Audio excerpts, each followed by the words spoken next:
Hello, my name's Aaron. I'm 27, a plumber scraping by in Albany, New York. My life's nothing special, a one-bedroom rental with peeling paint, a beat-up Ford pickup, and the constant smell of pipe grease on my clothes. I wake up, fix leaks, unclog drains, go home, repeat. It's not glamorous, but it's honest. I don't dream big, maybe a better truck someday or enough savings to take a week off. Most days I'm just glad to keep the lights on. I never thought my life would shift, not like this, not over a busted pipe. It was a Tuesday morning, late October, and the rain wouldn't quit. Albany's streets were half flooded, water slapping my truck's tires as I drove to a job. My phone buzzed with an urgent call. Apartment 404, an old complex by Lake Everly. 3 days of clogged pipes, unbearable stench. I grinned despite the downpour stinging my face through the cracked window. A bad smell's just another day for me. I pulled into the lot, grabbed my toolbox, and trudged up 4 flights, the stairwell reeking of damp concrete. The smell hit me before I reached the door, a thick, sour mix of sewage and neglect. I knocked, and the door creaked open. There she was, Natalie. She was petite, maybe 5'2", with short salt and pepper hair and eyes that sparkled despite the exhaustion etched into her face. She looked early 40s, dressed in a faded sweater and jeans like she'd been fighting this mess too long. "Sorry," she said, half smiling. "You sure you can handle the smell?" The last 2 guys bolted. I chuckled, setting my bag down. "If I was scared of stink, I'd have starved years ago, ma'am." She laughed, a small sound, and pointed me to the kitchen. The place was a shoebox, linoleum floors, a single bulb flickering overhead, and a kitchen counter piled with dishes. The air was heavy, like breathing through a wet rag. On the table sat a small birthday cake, its white frosting smudged, candles melted into stubs. Odd, I thought, but I didn't ask. I crouched by the sink, checking the pipes. Natalie hovered near the table, clutching a paperback, pretending to read but stealing glances at me. I could feel her hope, mixed with a kind of guarded tension, like she was waiting for me to bail too. I worked fast, tracing the clog to a rusted valve under the sink. "This should do it," I said, gripping my wrench. I gave the valve a hard twist, expecting a slow drip. Instead, a geyser of black sludge erupted, grease, gunk, and God knows what, splattering the floor, the counter, even the cake. I cursed under my breath, scrambling to shut it off, but the damage was done. The kitchen looked like a crime scene. Natalie didn't scream or curse. She grabbed a stack of old rags, dropped to her knees, and started wiping the mess. Then, out of nowhere, she laughed. A real belly-deep laugh. "Well," she said, "this is a new low." I froze, then laughed too, the kind that hurts your ribs. We were both on the floor, scrubbing side by side, passing rags. Our hands brushed once, clumsy, and we both paused, just for a second. Something passed between us, not sparks, but something. I couldn't name it. We got the floor mostly clean, though the smell lingered. Natalie stood, wiping her hands on her sweater, and then her face changed. She sank into a chair, her eyes reddening. "I was supposed to have a birthday today," she said, voice cracking. "First time I tried doing it for myself. And now, even the cake's ruined." She swiped at her eyes with her sleeve, half laughing, half crying. The air went still, rain drumming the windows. I didn't know what to say. Me, a guy who's better with pipes than people, standing in a stranger's wrecked kitchen. But then I laughed. Loud, maybe too loud. "Natalie," I said, "this is the most memorable birthday anyone's ever had. Nobody gets a sewage party like this." She blinked, then snorted, her tears turning to giggles. I washed my hands, grabbed the cake, frosting speckled with grime, and set it back on the table. "Come on," I said, fishing a half-melted candle from the mess. I stuck it in the cake, lit it with my lighter. "You gotta make a wish, smell and all." Natalie stared, then laughed again, a real one this time. She leaned forward and we both blew out the candle, our breaths mixing in the dim light. She cut a slice of the least dirty cake, handing me a piece. We ate, grimacing at the faint grit but laughing through it. "Thanks, Aaron," she said, her voice softer now. "I'm not forgetting this one." I scratched my neck, awkward. "Next time your pipes act up, call me first. I'll make sure your birthday's cleaner." We laughed again, the sound bouncing off the walls. Outside, the rain kept falling, but in that tiny, smelly kitchen, something shifted. It wasn't love, not yet. It was just a moment. Two people finding a sliver of light in a mess of mud and water. A birthday neither of us would forget. The next day, the rain had finally eased up, leaving Albany's streets slick and the air crisp with that fresh after-storm smell. I woke up early, still thinking about Natalie's kitchen and that weird, grimy birthday. It stuck with me, not the mess, but her laugh, the way she'd let her guard down for a second. I wasn't sure why I cared, but I did. So when I headed out for my rounds, I swung by a corner diner and grabbed a bag of fresh bagels and 2 hot coffees. Figured it couldn't hurt to check the pipes again, make sure nothing was backing up after yesterday's flood. I pulled up to the complex, parked in the same spot, and climbed the stairs. The hallway smelled better already, no more sewage haze. I knocked and Natalie opened the door looking surprised but not unhappy. Her hair was tied back and she had on a simple blouse like she'd been reading or something quiet. "Aaron," she said, smiling a little. "Back so soon?" "Yeah," I replied, holding up the bag. "Thought I'd double-check those pipes. Don't want your birthday vibes lingering in the drains." She laughed, that same soft sound from yesterday, and stepped aside to let me in. The kitchen looked cleaner now, sunlight filtering through the window, making the place feel less cramped. She'd already brewed some tea, 2 mugs steaming on the table next to what was left of the cake, a dry, crumbly slice on a plate. I set the bag down and got to work under the sink, twisting valves and listening for drips. Natalie sat across from me, sipping her tea, and we started talking. It wasn't forced, it just happened. I told her about my childhood, growing up in a rundown trailer park on the city's edge, dad gone early from a heart attack, mom scrubbing floors at a motel to keep us fed. I'd hauled junk as a kid, then picked up plumbing because it paid steady and didn't need a fancy degree. "Life's about fixing what's broken," I said, wiping my hands. "Even if it's messy." She nodded, staring into her mug like she was weighing her words. "I've been teaching high school for over 20 years, she said finally. "Sent off dozens of classes, watched them grow up and move on. My friends all settled down, families, the whole thing. But me, I've never really loved anyone, never let it get that far. Maybe I was too busy or too scared to face what I really wanted." Her voice was steady, but there was a quiet ache in it, like she'd carried it alone for years. We ate the bagels, hers plain, mine with cream cheese, and nibbled on the stale cake, laughing at how it tasted like cardboard now. Then came the knock. It was the neighbor from downstairs, a harried mom with a toddler in her arms. "Natalie, I'm so sorry," she said, breathless. "My husband's at work and the kid's running a fever. Could you watch him for an hour? I've got a shift I can't miss."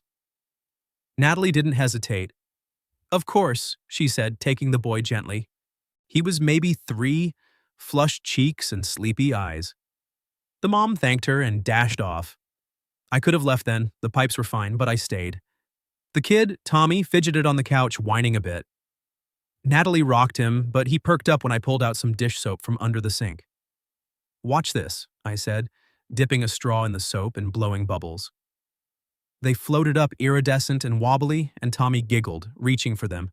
I made more, turning it into a game. Big bubbles, tiny ones, even a bubble hat on his head. Natalie joined in, her laughter mixing with his, the room filling with that pure kid joy sound. By the time the mom returned, Tommy was dozing happily, a bubble wand clutched in his fist. "You're a lifesaver," she told Natalie, scooping him up. After they left, the apartment went quiet again. Natalie turned to me, her eyes softer than before. "It's been ages since this place felt this alive," she said. "Thanks for sticking around, Aaron. Not everyone does." I shrugged, packing my tools. "If you ever need a hand with pipes or bubbles, just call. I'm good for more than clogs." She smiled, and as I headed out, I felt that pull again. Not love, not yet. Just the start of something real, like unclogging a pipe you didn't know was blocked.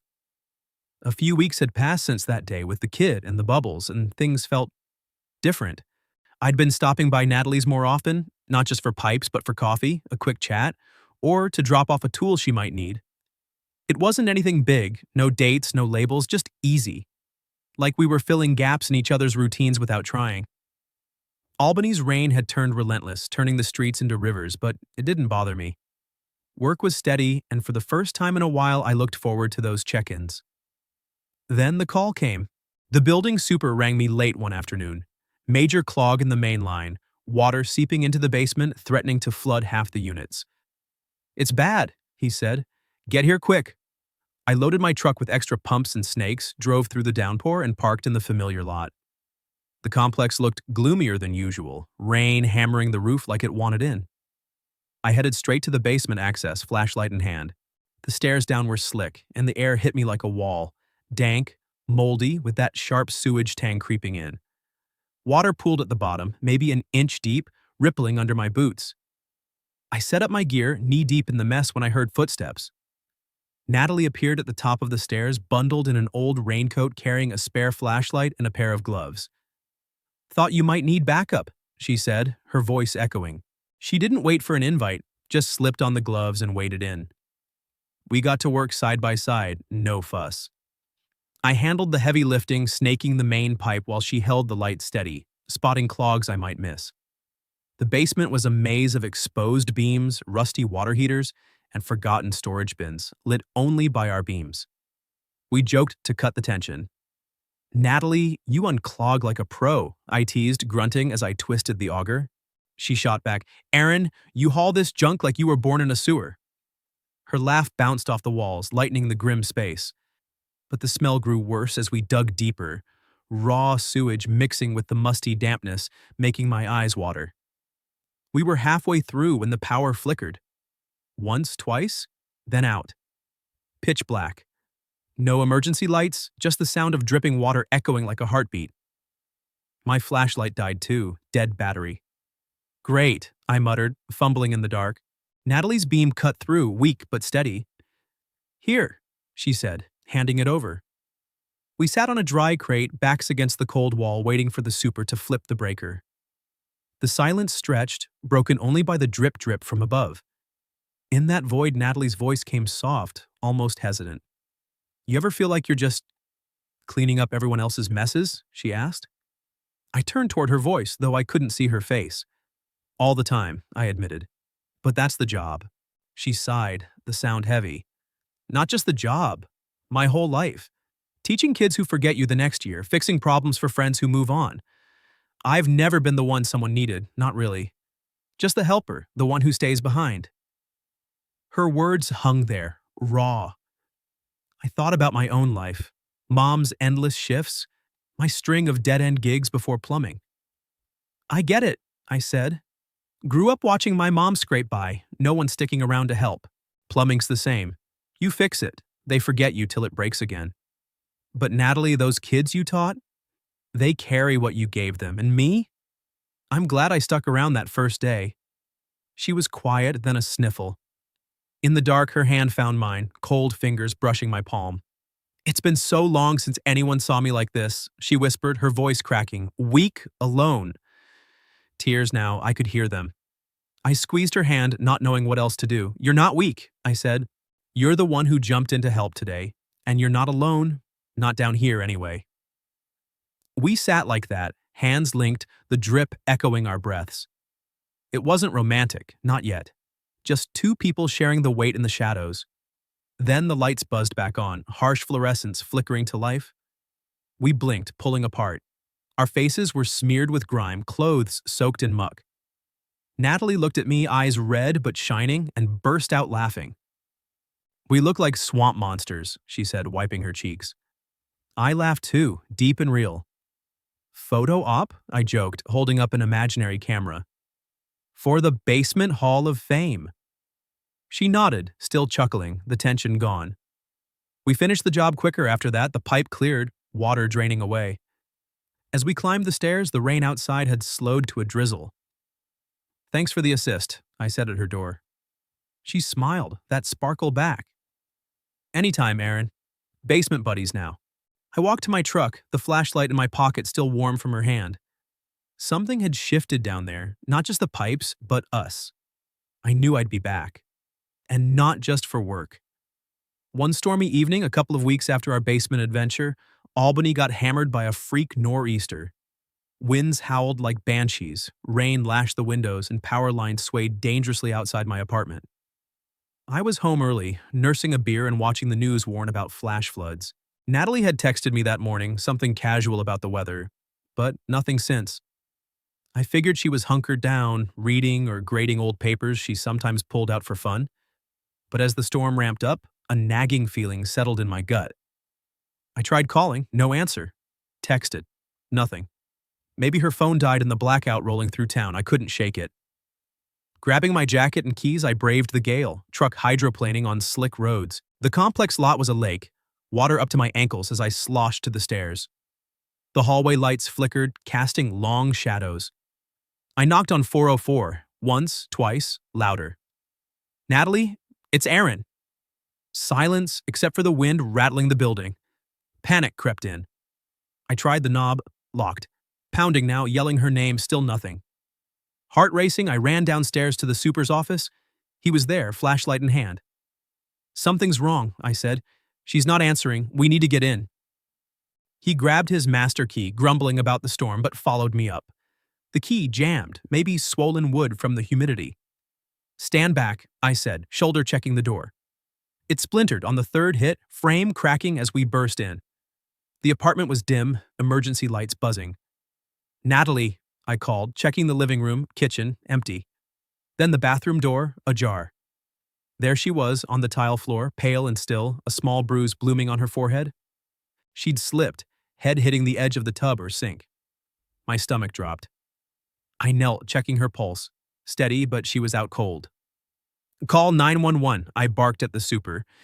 He fumbled for his phone while I scooped her up, careful not to jostle her. She was light, too light, her breathing shallow but even.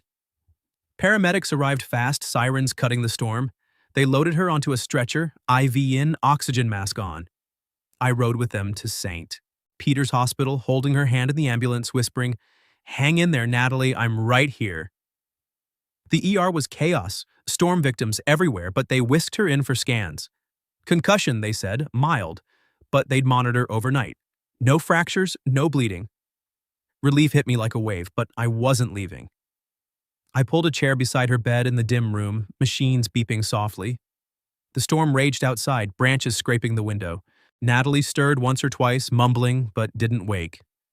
I talked to fill the silence, voice low so I wouldn't disturb her. Told her about my first plumbing gig, getting doused in sludge from a rooftop tank, slipping off a ladder into a puddle of it. Laughed so hard I cried, I said. Then stories from kid days, catching frogs in the trailer park ditches after rain, Mom chasing me with a hose to clean off. She'd say, "Aaron, life's messy, get used to it." I rambled on, about dumb jobs I'd quit, dreams of owning a small shop someday. Anything to keep the quiet at bay, like if I stopped, she might slip away. Hours ticked by. Nurses checked in, offering coffee I barely touched. My eyes burned from no sleep, but I stayed put, watching her chest rise and fall. Around dawn, the storm quieted to a drizzle, gray light filtering through blinds. Natalie's eyes fluttered open, confused at first, then focusing on me. "Aaron?" she whispered, voice hoarse. "What happened?" "You slipped in the bathroom," I said, leaning forward. "Door jammed. I broke it down. Super helped. Docs say it's a concussion, but you'll be fine." She touched her forehead, wincing, then looked at me, really looked. My rumpled clothes, the dark circles under my eyes. "You've been here all night?" I nodded, shrugging it off. "Couldn't leave you like that. If you're okay with it. I was thinking next time let me check on you too, not just the pipes. I'm good for more than clogs."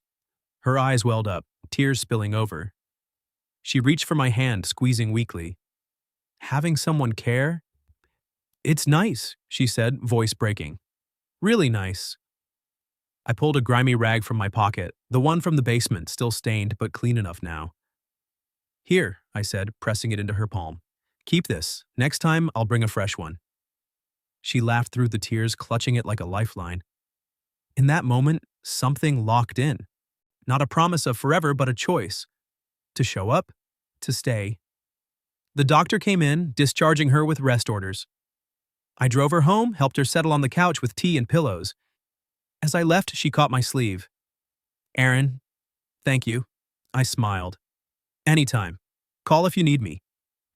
Walking to my truck, the rain finally stopped. I knew I'd be back, and not just for repairs. After the hospital scare, Natalie bounced back slower than she let on. Headaches lingered, and she tired easily. But her spirit? That lit up brighter than before. She started sleeping better, smiling more, even humming old tunes while puttering around her apartment. I made it a habit to swing by every few days, toolbox in hand but excuses thin. Just checking the drains, I'd say, but I'd end up fixing a loose doorknob or swapping a burnt-out bulb. She'd brew coffee and we'd talk. Nothing deep at first, just weather, news, or how the lake looked after rain. But it felt right, like patching a leak before it flooded. The neighbors noticed. Old Mrs. Ramirez downstairs would wink when she saw me heading up. "Aaron, you fixing pipes or hearts today?" she'd tease. I'd laugh it off, red-faced. "Pipes only, ma'am." But word spread in that small, complex way. Whispers in the laundry room, knowing nods in the hall. Natalie shrugged it off too. "Let them talk," she said one afternoon, handing me a sandwich. "Life's too short for gossip." I admired that about her, the quiet strength, the way she didn't let the world dictate her pace. She threw herself into something new, free tutoring sessions for the neighborhood kids. Word got out fast. Parents struggling with bills, kids falling behind in school. Her living room turned into a mini classroom twice a week, desks shoved aside for folding chairs and a whiteboard I installed myself. I became her unofficial assistant, showing up early to set up, wiping the board clean after. The kids loved it. 8 or 9 of them, ages 6 to 12, scribbling math problems or reading aloud. Natalie shone there, patient and kind, turning frustration into aha moments. I pitched in where I could. One session, a boy named Miguel asked about my job. "Plumbing's gross," he said, wrinkling his nose. I grinned. "Nah, it's magic. Watch." I grabbed a spare pipe from my kit, showed them how water flows, even rigged a mini demo with a bucket and hose. "See? Fix the block, and everything runs smooth." The kids oohed and awed, Natalie beaming from the corner. "Aaron's our fix-it hero," she told them. After, as we cleaned up, she touched my arm. "You're good with them. Ever think about teaching?" "Me?" "Nah," I said, stacking chairs. "I'm better with wrenches than words." But her praise stuck, warming me like that first coffee we shared. Those evenings became our routine. Kids laughing, us side by side, sharing glances that said more than talk. No one questioned it. I was just the plumber guy helping out. But between us, it grew, subtle, steady, like water carving stone. A year ticked by, almost to the day of that first clogged pipe. Natalie's birthday rolled around again, and this time, the kids insisted on a party. "Miss Natalie deserves the best," little Sophia declared. I helped organize, rallying the parents. We called it Clean Water Birthday, a nod to our messy start. The living room overflowed. Streamers I hung, balloons the kids blew up, a fresh cake from the bakery downtown, no grime this time. Neighbors crammed in, plates of potluck food everywhere. The storm outside had cleared, sunlight slanting through windows like a promise. Natalie walked in from her bedroom, eyes widening. "What's all this?" she gasped, hand to her mouth. The kids cheered. Pulling her to the table where the cake waited, candles flickering, we sang off-key, her face glowing in the light. She blew them out. Wishes whispered silent. Gifts piled up, drawings from the kids, a mug from Mrs. Ramirez. I slipped her a small box last, a new flashlight engraved with "For the Dark Days." She laughed, hugging me quick amid the chaos. "Perfect," she whispered. We didn't need them. Our thing wasn't fireworks. It was steady drip of care, building over time. I still fixed pipes around town, she still taught. But her apartment felt like a second home now, full of laughter, lessons, and us.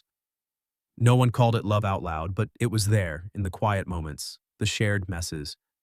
From that first flood to this clean start, we'd unclogged more than drains. We'd found each other.